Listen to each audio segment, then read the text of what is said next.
Abakungu okuva mu bitongole ebikuumaddembe, abakozi ba gavumenti, ab'enganda n'emikwano bagenze mu bungi ku Eklezia ya Our Lady of Africa Mbuya okwetaba mu misa ey'okusabira omwoyo gwa Timothy Muganzi Magambo, ng'ono abadde mutabani wa AIGP Tom Magambo akulira ekitongole ekinoonyereza ku buzzi bw'emisango mu poliisi.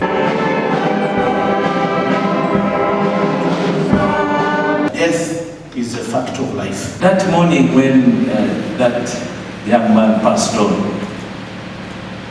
Carol had come here. The PS, I think, had the public service. They had shortlisted her to do. Currently, she's representing Uganda at the United Nations. Annyonnyodde nti mutabani we abadde ayagala nnyo ebyemizannyo ng'atera okugenda ne banne ne bawuga, kyokka nti ku mulundi ogwo teyasobodde kkomawo. Ono ayogedde ku birungi bye yeenyumiriza mu mutabani we ebbanga Katonda lyamuwadde ku nsi. When I sat down this 1 week and saw how much Timothy has managed to galvanize as an 18-year-old, I was proud of him.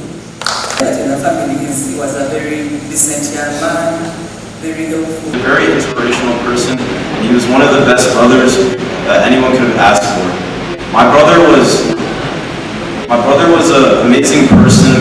He took care of everyone around him. He was always able to make you laugh. Download the app on App Store or Google Play Store now. Vision Digital Experience, the future of media.